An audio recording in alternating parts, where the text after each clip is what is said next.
नमस्कार, न्यूज 21 देख रहे हैं आप और मैं हूं आपके साथ अखिल। खबर दिन भर बुलेटिन में आपका स्वागत है। सबसे पहले बात करेंगे जायल की। नागौर जिले के जायल कस्बे में योग शिक्षक प्रीतम पारासर पिछले 20 वर्षों से निस्वार्थ भाव से लोगों को योग सिखा रहे हैं। उनका मानना है कि योग केवल व्यायाम नहीं बल्कि तन, मन और आत्मा की शुद्धि का माध्यम है। वे अब तक 200 से अधिक योग शिक्षकों को भी प्रशिक्षित कर चुके हैं। प्रीतम पारासर का उद्देश्य है कि योग गांव-गांव तक पहुंचे और भारत एक स्वस्थ, सुंदर और नेतृत्वकारी राष्ट्र के रूप में उभरे। उनका यह समर्पण आज एक मिशन बन चुका है, जिससे हजारों लोग लाभान्वित हो रहे हैं। जायल से रमेश जाजड़ा की report. Resident doctor Rakesh Bishnoi की आत्महत्या के मामले में जोधपुर के रेजिडेंट डॉक्टरों ने फार्माकोलॉजी विभागाध्यक्ष पर प्रताड़ना का आरोप लगाते हुए अनिश्चितकालीन हड़ताल शुरू कर दी है।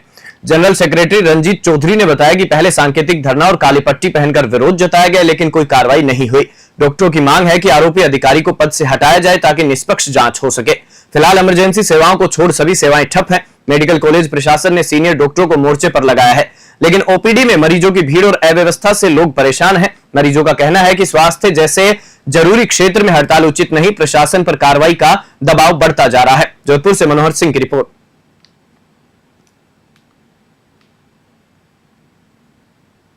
हिंदी फिल्मों की मशहूर गायिका और अभिनेत्री इला अरुण आज जोधपुर पहुंची। वे यहां एक कार्यक्रम में शिरकत करने आई हैं, जहां एक संगठन द्वारा 100 महिलाओं का सम्मान किया जा रहा है।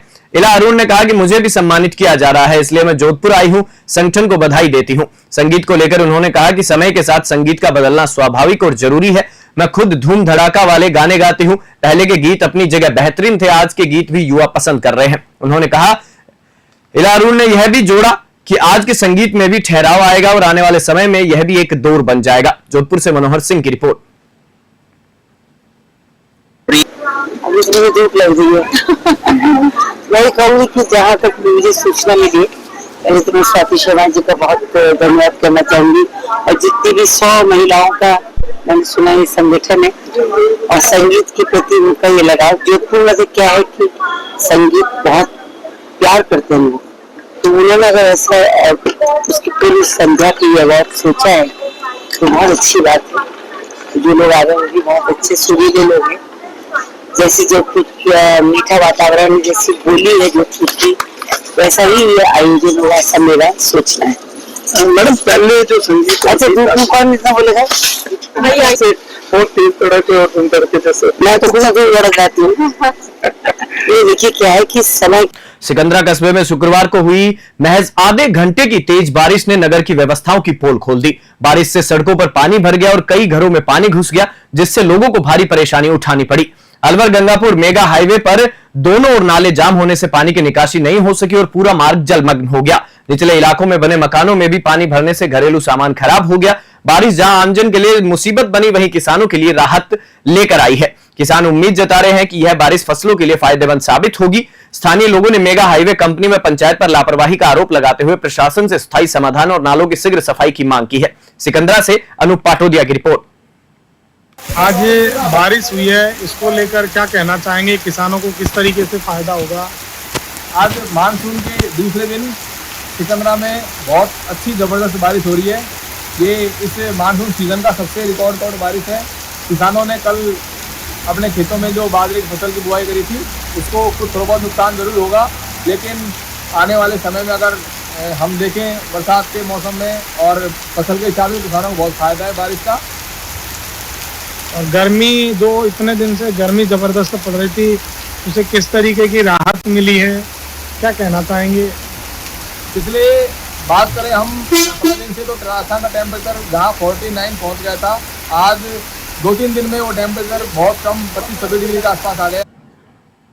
शुक्रवार को सांगोद दौरे पर पहुंचे ऊर्जा मंत्री हीरालाल नागर ने 33 और 11 केवी जीएसएस व उच्च जलाशय निर्माण सहित कई विकास योजनाओं का भूमि पूजन किया।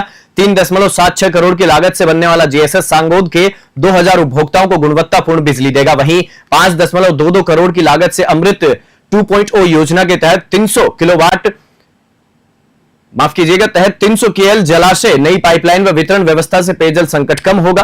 जन सुनवाई में मंत्री नागर ने समस्याएं सुनी और मौके पर ही अधिकारियों को समाधान के निर्देश दिए। उन्होंने कहा कि सड़क, बिजली, पानी, सीवरेज और खेती के लिए सरकार प्रतिबद्ध है। फिल्टर प्लांट की क्षमता बढ़ाने के लिए भी 8 करोड़ मंजूर हुए हैं। सीवरेज हेतु 20 करोड़ व डिवाइडर रोड के लिए 12 करोड़ की मंजूरी मिल चुकी है। कोटा से कामेंदु जोशी की रिपोर्ट। हनुमानगढ़ की ग्राम पंचायत थालड़का में पिछले कई दिनों से पेयजल आपूर्ति ठप होने से ग्रामीणों को भारी परेशानी का सामना करना पड़ रहा है। गांव में पानी को लेकर हाहाकार मचा हुआ है, लेकिन अधिकारियों से बात करने पर कोई संतोषजनक जवाब नहीं मिल रहा। ग्रामीणों ने मांग की है कि 20 एचपी की 2 नई मोटर लगाई जाए, नई टंकी से तुरंत जलापूर्ति शुरू हो, ढाणियों को जल जीवन मिशन से जोड़ा जाए और लीक पाइपों की मरम्मत के साथ वाटर वर्क्स की सफाई हो। इन्हीं मांगों को लेकर ग्रामीणों ने शहरी वाटर वर्क्स पर प्रदर्शन किया और उपखंड अधिकारी नोहर को ज्ञापन सौंपा। साथ ही चेतावनी भी दी गई कि यदि 23 जून तक समाधान नहीं हुआ तो गांव में बड़ा आंदोलन शुरू किया जाएगा। थालड़का से विनोद चौधरी की रिपोर्ट।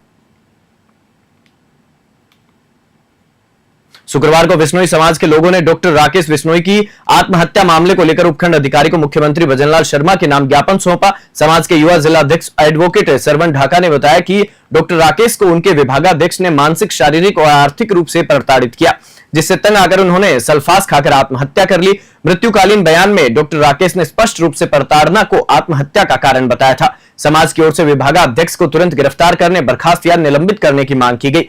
विश्नोई समाज ने मुख्यमंत्री से दोषियों पर सख्त कार्रवाई कर डॉक्टर राकेश को न्याय दिलाने की अपील की है। मामले को लेकर समाज में आक्रोश है और न्याय की मांग तेज होती जा रही है। भीनमाल से रविंद्र कुमार की रिपोर्ट।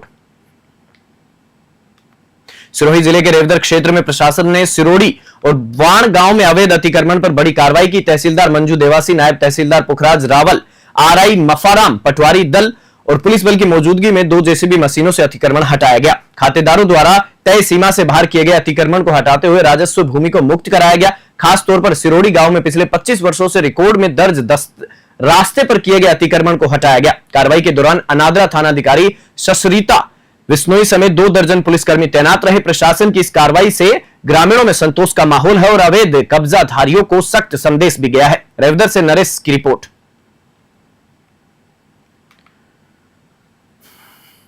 थाना मेहंदीपुर बालाजी क्षेत्र के उदयपुरा गांव में तेज बारिश के चलते दलेल सिंह राजपूत के मकान के 2 कमरे भरभराकर गिर गए। गनीमत रही कि हादसे के समय घर में कोई मौजूद नहीं था, जिससे बड़ा नुकसान टल गया। हादसे की सूचना मिलते मेहंदीपुर बालाजी थाने के एएसआई श्री श्राम आर्य मौके पर जाब्ते के साथ पहुंचे और हालात का जायजा लिया। लगातार बारिश से मकान की दीवारें कमजोर हो गई थी, जिससे यह हादसा हुआ। स्थानीय ग्रामीणों ने प्रशासन से मांग की है कि पीड़ित परिवार को आर्थिक सहायता दी जाए और जर्जर मकानों का जल्द सर्वे कर उन्हें सुरक्षा की दृष्टि से चिन्हित किया जाए। ग्रामीणों में इस घटना के बाद भय का माहौल है, क्योंकि कई और मकान बारिश के चलते खतरे की जद में है। मेहंदीपुर बालाजी से गोपाल नांद्री की रिपोर्ट।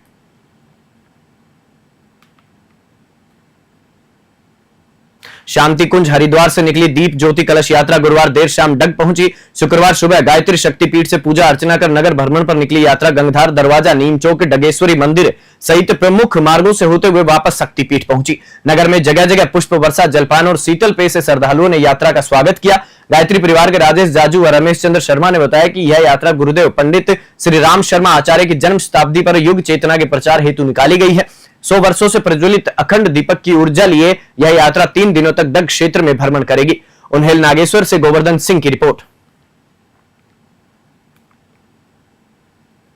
उदयपुर जिले के मावली उपखंड में विद्युत विभाग ने पुराने मीटर हटाकर स्मार्ट मीटर लगाने की प्रक्रिया शुरू कर दी है। नगर में 15 सदस्यीय टीम घर घर जाकर काम कर रही है। विभागीय अधिकारी पुष्कर मेघवाल ने बताया कि नए मीटर से छेड़छाड़ संभव नहीं होगी और रीडिंग मोबाइल ऐप से सीधे ली जाएगी।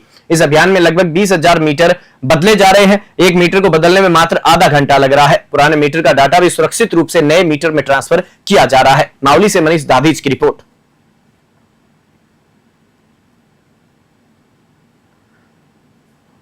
खबर दिन भर बुलेटिन में फिलहाल इतना ही। आप देखते रहिए News 21।